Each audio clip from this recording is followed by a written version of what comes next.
Patriots have just completed the final step of the 2025 offseason with the completion of the 2025 NFL Draft. Did I say 2025 too many times? I imagine I'll say it a couple more.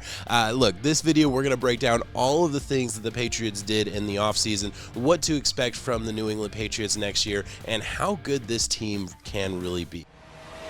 Look, I'm not the biggest fan of firing a coach 1 year into a rebuild. Jerod Mayo was handed the keys to a very run-down castle, and while I can't very well argue that he got the most out of the roster, it's fair to question how much better the 2024 team realistically could have been. But the reality is, one of the best coaches in the NFL was inexplicably available and just so happened to have major ties to the Patriots, and Robert Kraft had to do what was best for the franchise. And look, the Patriots franchise must be blessed, because I happen to believe that Vrabel is a clear-cut top 10 coach in the NFL. Sure, he never won much with the Tennessee Titans, but the best quarterback in his entire tenure was Ryan Tannehill, and the organization was seemingly working against him at times. That is a huge loss, let me be clear. A.J. Brown, that is not an easy thing to replace, or I think Rabes needs to take a second here.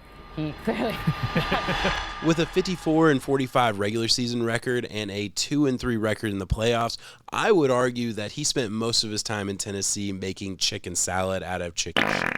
There is no doubt that the hiring of Mike Vrabel will have the greatest positive impact on the New England Patriots, not only in 2025, but years into the future. This was the biggest move of the offseason, and it needs to be discussed as that, because upgrading at coach is one of the biggest upgrades that a franchise can make. The reality is, for the first time in Vrabel's career, he's going to be in a situation where the organization is working in lockstep with him. As somebody who lived in Tennessee and watched the entire saga of the Mike Vrabel Tennessee experiment go on, from the heights of the, number one in the AFC season where Ryan Tannehill ended up throwing 3 interceptions versus the Bengals, to obviously some of the lows where he did his best with a very underperforming roster, and a roster that was missing A.J. Brown and other pieces that he would have chosen to keep.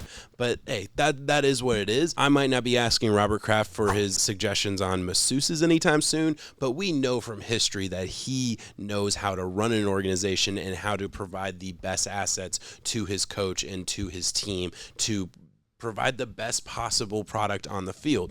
That's what Robert Kraft does. That's what the Patriots have done for, pretty much my entire life at this point, and I think Mike Vrabel is the perfect fit there. Now, with him and a quarterback that he can win with, I do believe Drake May is the best quarterback that Mike Vrabel has ever had as a head coach. This could be a very, very special marriage.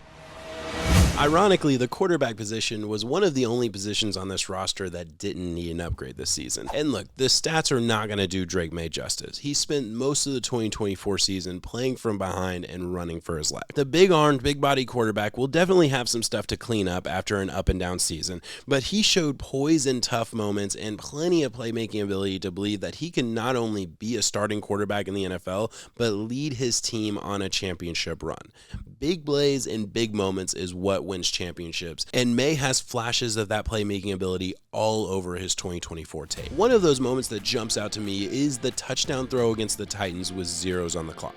Honestly, the entire drive leading up to that play was a thing of beauty, but we don't have time to get into all that. What Drake May did was special. After getting down within striking distance of tying the game, Drake May has one last chance to throw a touchdown pass and force overtime. For whatever reason, the Titans don't initially bring pressure, so May has time to dance behind the line of scrimmage, trying to find somewhere to throw the ball. Nobody's open. He's looking, he's dodging, he's going left and right, he's shaking some defenders. May finally runs out of time, and as he's being tackled, throws it to a spot to give his receiver a chance to make a play on the ball, and he does. It was a great moment in an otherwise very disappointing season. And yes, the Titans would end up winning that game in overtime. And no, most people probably don't remember that game unless you're a Patriots fan, or unless you're just a psychotic fan like I am, who watched that on Red Zone and loved it and really had a moment of believing in Drake May. That was my first oh shit moment of watching Drake May, and I remember those. I remember those moments for all of the great quarterbacks that I've watched. And I know it was a bad team, and I know it was the Titans, and I get all of that.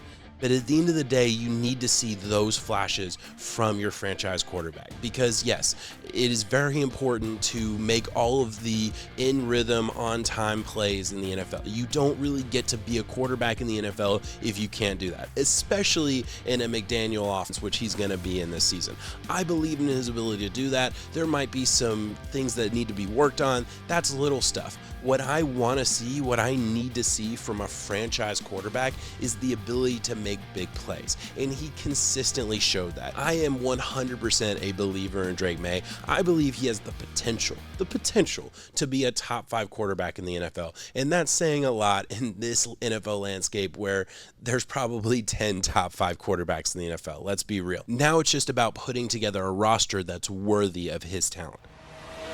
The Patriots had plenty of money to spend in free agency, and they spent most of it loading up on defensive talent. Milton Williams, Carlton Davis, Harold Landry, and Stephon Diggs headlined a free agency haul that seemed to focus on adding new toys for defensive mastermind Mike Vrabels to play with. While I'm incredibly excited about the defensive additions for the Patriots, I did find myself questioning the Stephon Diggs contract. It did seem like a rare overpay for a guy who's coming off an injury and frankly didn't look like the same guy in Texas even before the injury. And look, this is more of a nitpick. He's still going to be a great route runner. He's going to be deadly on some of the underneath stuff, but the price of the contract versus the player that I think you're getting at this point in his career doesn't really match up for me. It's one of the rare nitpicks about this entire offseason that I did have for the Patriots. And the reality is the Patriots are most likely going to exercise the potential out after this season instead of committing to $26.5 million in dead cap in each of the following next 2 years.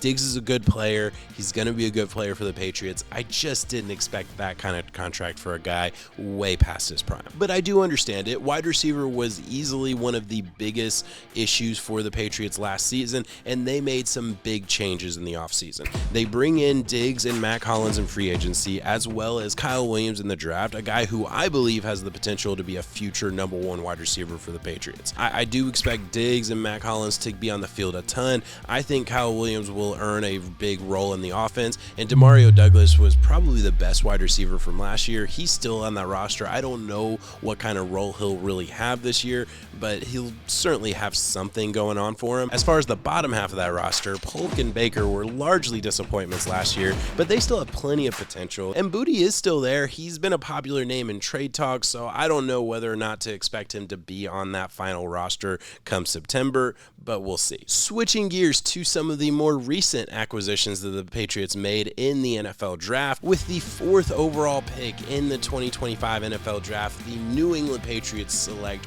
Will Campbell, tackle out of LSU.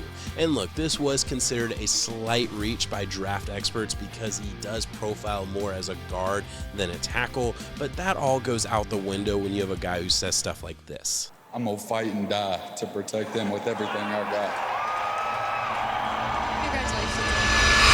TreVeyon Henderson and Kyle Williams are explosive weapons that this team was severely lacking last season. Henderson is a perfect fit for what McDaniels likes to do in the run game, both on the ground and out of the backfield. Look for Henderson to be a massive piece of the puzzle for this offense in 2025. And Kyle Williams, like I mentioned earlier, I believe he's one of the best wide receivers in this entire class, and I think he has a real shot to become the true number 1 wide receiver for the Patriots moving forward. And with Jared Wilson likely filling in on the interior offensive line from day one, I think the Patriots found themselves 4 day 1 starters in this draft, including some really nice defensive line depth on day 3 in Braden Swinson and Joshua Farmer, both guys that I thought had a good chance to go on day 2. And it's tough to put too much faith in day 3 picks, but I think both of them could earn significant playing time very early on in their career.